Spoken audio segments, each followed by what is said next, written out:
신년 설교 마지막 시간입니다. 하나님께서 주시는 복을 받는 방법, 하나님께서 주시는 복을 받는 방법, 마지막 네 번째 시간 함께 말씀을 나누시겠습니다.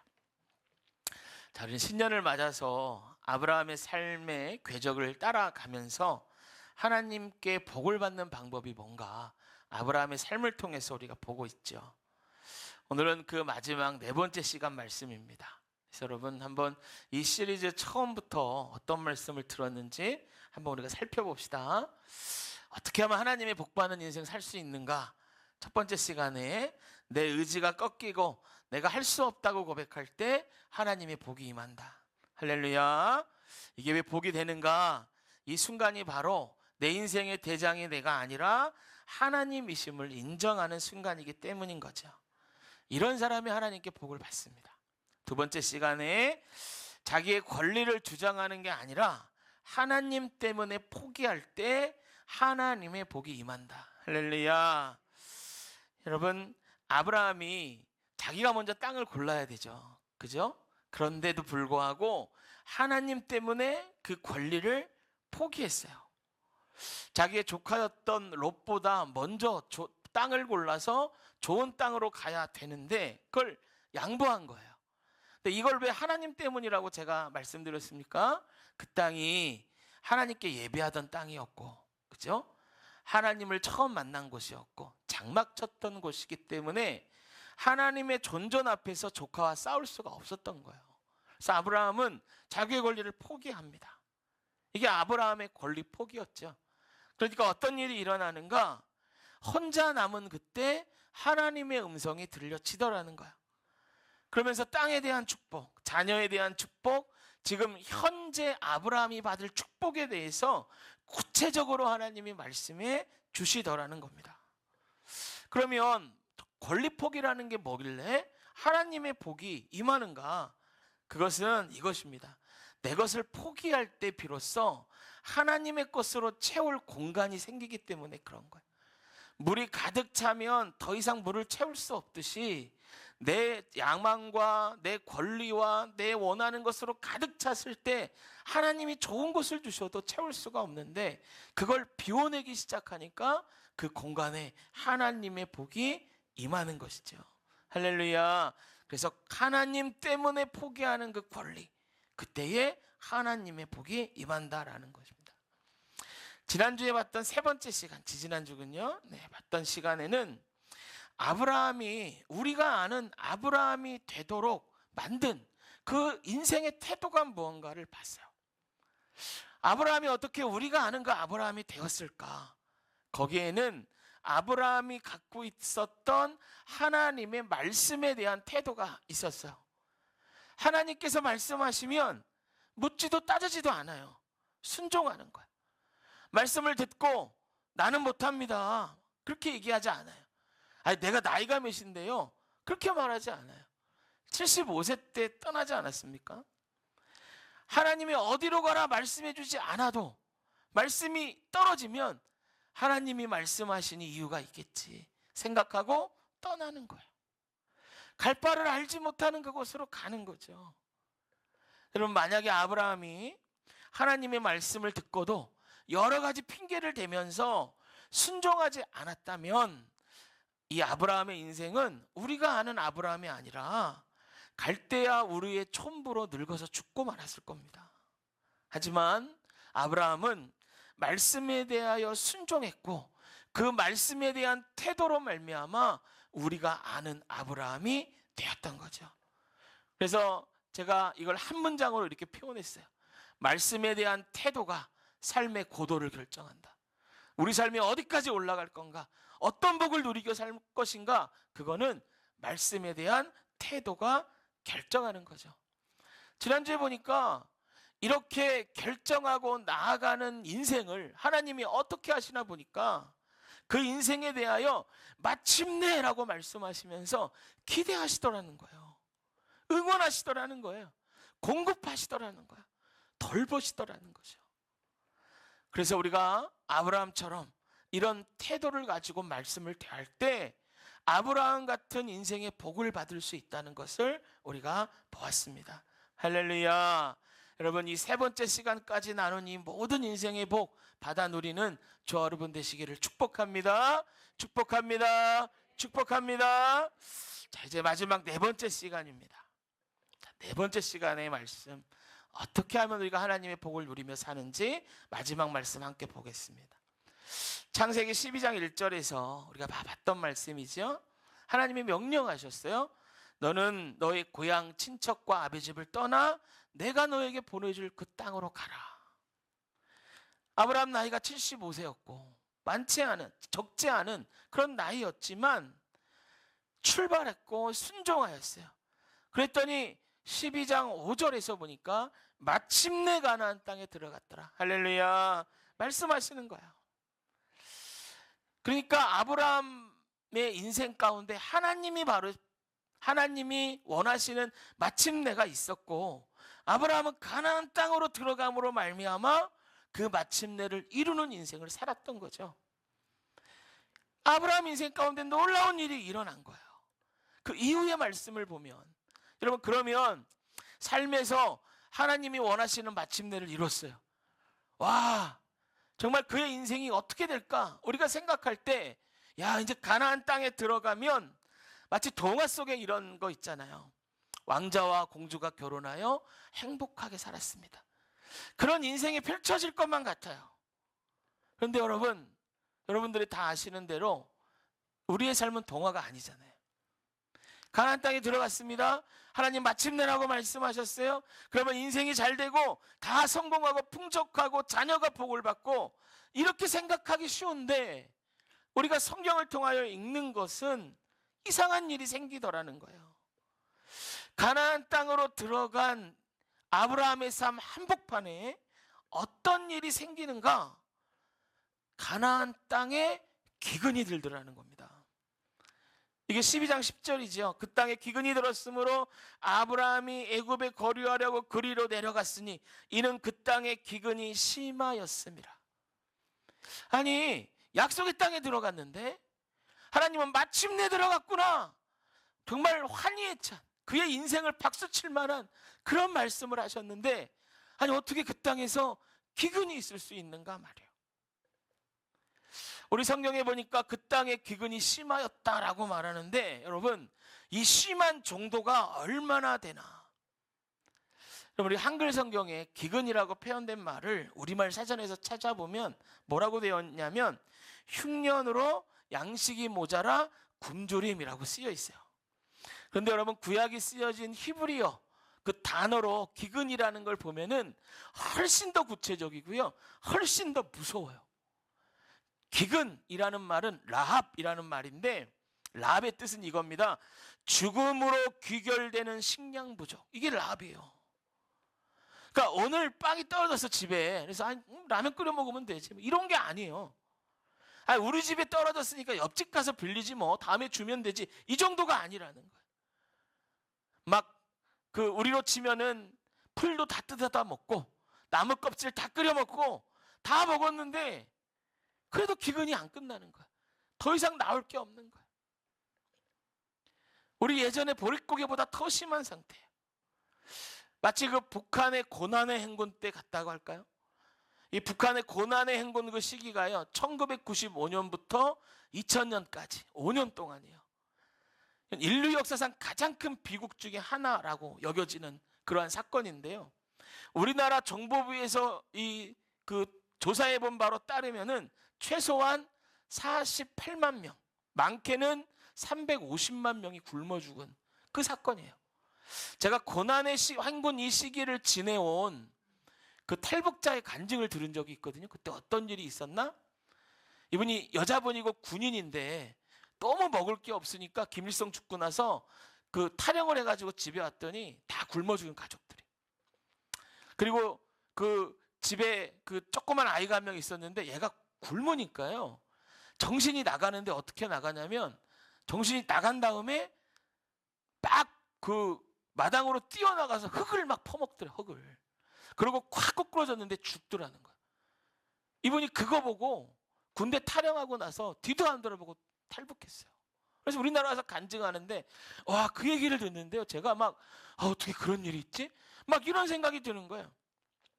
여러분 95년이면 우리나라 IMF 전이거든요.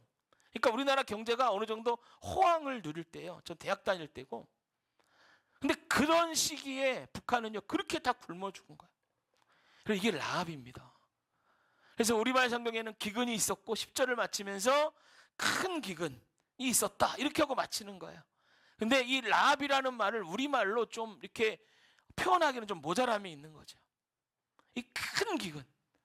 아니 하나님이 약속의 땅 가라 그래서 갔는데 마침내라고 말씀하셨는데 순종하여 간 그 길에 라합을 만난 거예요. 이게 어떻게 우리가 이해가 되냐 말이죠. 근데 여러분 아까도 말씀드렸지만 우리 인생은 동화가 아니에요. 그래서 우리도 은혜 받고 하나님 앞에 큰 일을 한 후에도 우리가 라합을 만날 때가 있더라는 거예요. 인생에 큰 기근이 들 때가 있더라는 거예요. 그럼 우리가 이걸 봐야 돼요. 왜 라합이 왔나? 이럴 수 있나? 여기에 매여 있으면 안 되고 그래 라합이 올 수 있구나. 그걸 인정하고 그 다음에는 뭘 봐야 되냐면 그러면 그 라합을 우리가 어떻게 극복할 것인가 말이에요. 그러니까 아브라함의 인생을 통해서 그것을 보는 거예요. 아브라함이 이 라합을 만났을 때 어떻게 했나? 10절에 이렇게 얘기하죠. 그 땅에 기근이 들었으므로 아브라함이 애굽에 거류하려고 그리로 내려갔으니.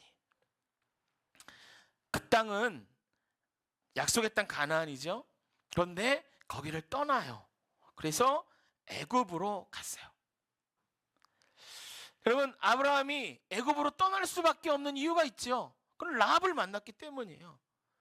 어떻게 보면 당연하죠.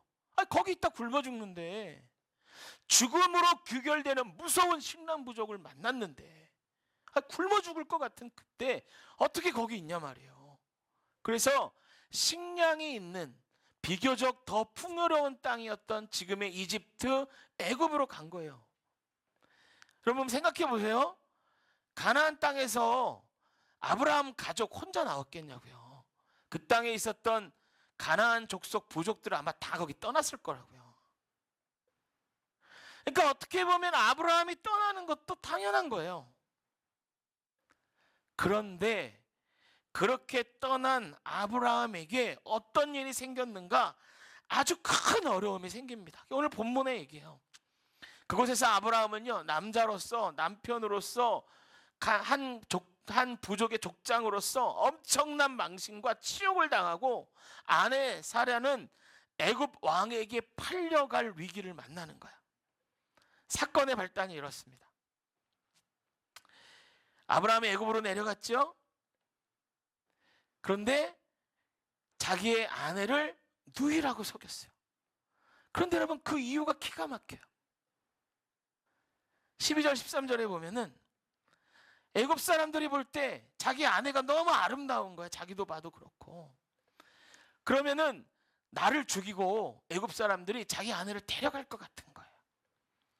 그럼 두 가지 선택지가 있잖아요. 그래 내가 보호해 줄게. 근데 또 하나는 이거잖아요. 너는 죽어도 나는 살아야 돼. 근데 아브라함이 선택한 건 뭡니까? 자기 아내가 팔려가도 자기가 살 길을 선택하는 거예요. 여러분 성경에 보면 그 누구도 아내 때문에 아브라함을 죽인다고 말한 사람이 없어요. 그런데 죽을까 봐 두려워서 자기의 부인을 누이라고 속입니다. 목숨 때문에 아내를 팔아 넘기는 비겁한 일을 한 거예요. 여러분 생각해 보십시오. 아내를 팔아서 자기의 목숨을 부지했다. 이걸 누가 이해하겠어요? 아니 말만 들어도 얼굴이 화끈거리는 그런 거 아닙니까? 모든 사람에게 손가락질 받을 만한 그런 일이잖아요. 그런데 이 일이요 은밀하게 진행된 것도 아닙니다. 백주대낮에 모든 사람이 다 보고 알도록 그냥 그 동네가 시끌벅적하도록 그렇게 진행이 돼요. 15절부터 보면은요 바로의 신하들이 먼저 사라를 봤는데 너무 예쁘다. 미모를 칭찬했어요. 그래서 바로가 그 사라를 자기의 궁으로 데려간단 말이에요. 왜냐하면 바로는 사라를 아직 결혼하지 않은 아브라함의 이렇게 누이인 줄 알았으니까 아무 꺼리낌 없이 데려간 거예요. 그러니까 자기의 신부를 맞이하듯이 왕궁에서 마차를 보내가지고 그래서 데리고 왔단 말이에요. 그러니까 동네가 시끌벅적한 거죠. 또 보면은 나중에 아브라함에게 양과 소와 노비와 암수 나귀와 낙타를 줬다 그러는데 그거 끌고 들어오는데도 마을 사람들 다 봤을 거 아닙니까? 그러니 자기만 아는 게 아니라 마을 사람들 다 알죠. 저 집 주인이 어디서 왔는데 아내가 왕한테, 아니 그 누이가 왕한테 갔대. 이거 다 아는 거 아니에요. 그런데 여러분, 주변 사람들은 모를 수 있어요. 그 사라가 아내인 거를. 그런데 그 집안 사람들은 다 알아요.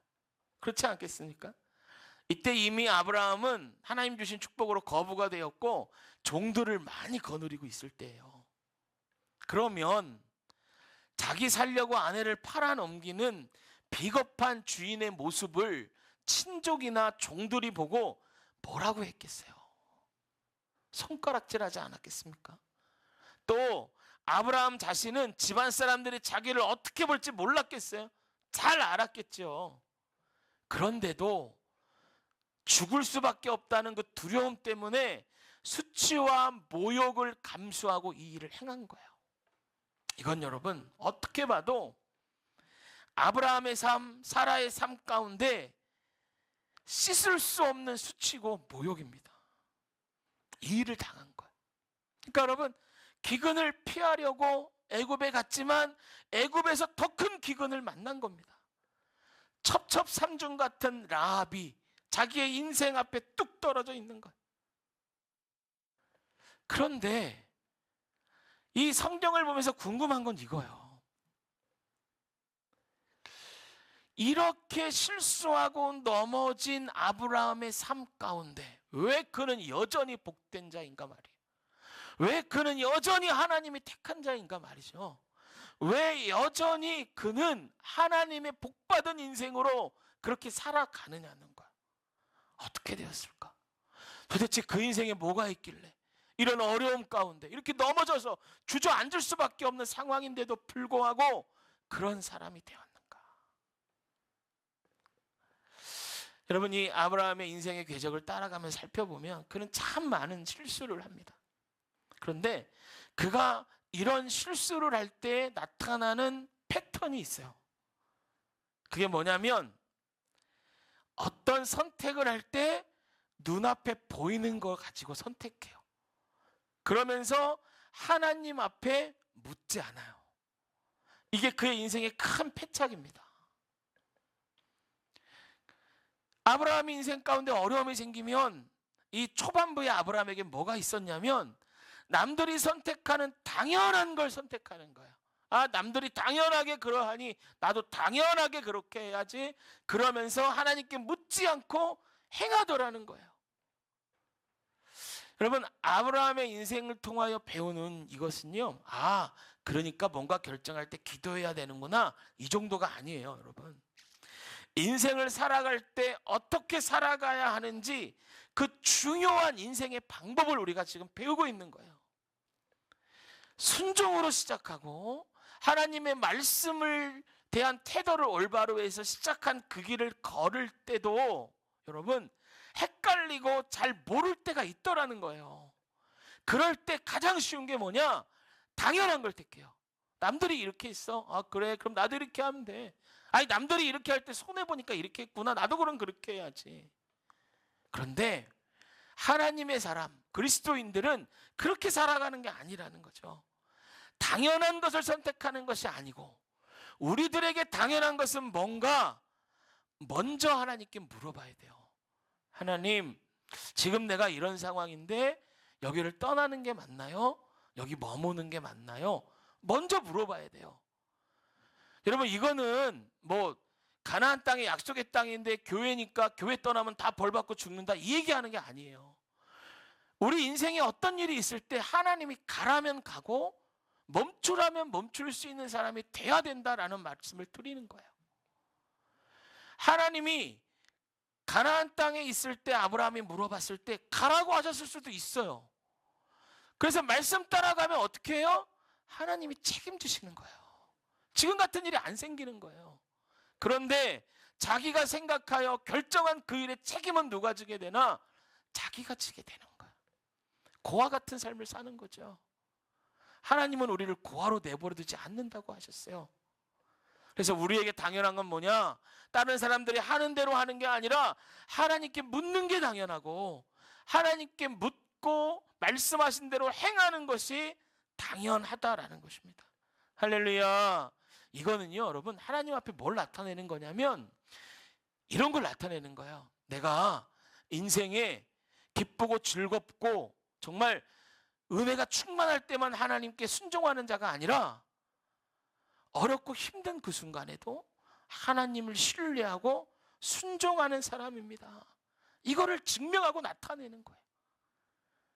그러니까 여러분, 라합이 왔다, 내가 기근을 만났다, 이게 중요한 게 아니고 기근 앞에서 정말 중요한 게 뭐냐? 내가 어떤 결정을 할 것인가? 그 앞에서도 하나님께 기도하고 올바른 선택을 하나님 기뻐하시는 대로 할 수 있는가 없는가? 이게 더 중요한 것이죠. 자, 그러면 아브라함처럼 잘못된 선택을 하고 내려왔더니 더 큰 기근을 만나게 됐어요. 그러면 어떻게 해야 되나 말이에요. 아브라함에게 있었던 비결이 있었습니다. 이것 때문에 그는 복된 인생을 살아갈 수 없는 사람이었음에도 불구하고 끝까지 복된 인생으로 남아 있었던 거예요. 아브라함이 자기의 끝난 것 같은 인생, 너덜너덜해지고 정말 주변에 가장 가까운 사람들에게 무슨 면목이 있었겠어요? 아내를 다시 하나님의 그 개입하심으로 데려왔는데 그 아내에게 무슨 말을 할 수 있겠어요? 면목이 없죠. 그 위기, 그 두려움, 너덜너덜해진 인생, 실패의 실패로 주저앉아버린 그 인생이 어떻게 회복될 건가? 여러분, 아브라함의 비결이 있었어요. 어떻게 회복하는가? 한번 찾아봅시다. 13장 3절 4절 13장 3절 4절 같이 한번 읽어볼게요. 시작. 그가 네게브에서부터 길을 떠나 베델에 이르매 베델과 아이 사이 곧 전에 장마 쳤던 곳에 이르니 그가 처음으로 제단을 쌓은 곳이라. 그가 거기서 여호와의 이름을 불렀더라. 아멘. 제가 지난주에도 이거 설명드렸어요. 지난주에도 베델이 어딘가, 여기가 어디길래 그렇게 너덜너덜해지고 깨지고 실패하고 무너져 주저앉아버린 인생을 이끌고 그것으로 돌아갔는가? 거기는 예배의 자리입니다. 처음 하나님 만난 곳이에요. 여호와의 이름을 부를 때 하나님이 내가 여기 있다 응답하셨던 곳이에요. 아브라함 보니까 어떻게 하나 그 실패 가운데 주저앉아 있는 게 아니라 기어서라도 눈물 흘리며 통곡하면서라도 예배의 자리로 돌아오더라는 거예요. 예배의 자리로. 할렐루야. 여러분, 우리가 인생의 기근 만날 때 있어요. 있지요. 왜 없겠습니까? 인생의 라합을 만날 때 있지요. 그러면 포기하지 말고 괜히 사람 원망하고 하나님 원망하면서 허송세월 하지 말고 아브라함처럼 다시 하나님 앞으로 나와 하나님을 예배하고 주님을 붙잡는 사람 되어야 할 줄로 믿습니다. 할렐루야. 할렐루야. 여러분, 오늘 말씀을 통하여 정말 복된 사람, 하나님 주신 복을 받는 사람, 실패할지라도 하나님 되신 복으로 다시 일어나는 사람이 누군가 알 수 있어요. 먼저는 인생의 라합 앞에서도 기도로 하나님께 묻고 행하는 사람이 복된 사람이요. 둘째는 라합 앞에서 실수하고 넘어진 그때에도 돌아갈 길을 알고 하나님을 알아 예배의 자리로 돌아올 수 있는 바로 그 사람이 하나님께서 주시는 복받는 사람이라는 거예요. 할렐루야. 여러분, 돌아올 자리를 알아 그 길로 돌아오는 그 사람 복 있는 사람입니다. 하나님이 주신 복을 받는 사람입니다. 사랑하는 성도 여러분, 제가 4주간 그 4번의 하나님의 복받는 인생이 무언가 말씀드렸어요. 여러분 세상에서 복 받는 거 얘기하면 뭐 얘기할까요? 땅 사세요, 주식하세요, 뭐 코인 하세요. 지금 이게 더 좋으니까 이거 하세요, 저거 하세요 말하겠죠. 그러나 하나님이 주시는 복을 받는 사람은 방법이 달라요. 어떻게 하면 그 방법대로 복을 받을까 생각할 때 세상이 주는 방법과 다릅니다. 그리고 그 결과는 여러분 하나님 사이즈의 복이 임하는 거야. 할렐루야. 이 아무것도 쓸모없고 버려진 것 같은 그 인생의 고비고비를 넘었던 아브라함, 믿음의 조상이 되었습니다. 여러분 이스라엘이라는 나라의 조상이 되었습니다. 한 나라와 민족을 이뤘고 아브라함을 통하여 아브라함의 길을 따라가면서 세상 사람들이 복을 받게 되었어요. 하나님 사이즈의 복이 우리에게 임하는 것입니다. 오늘 말씀 우리가 기억합시다.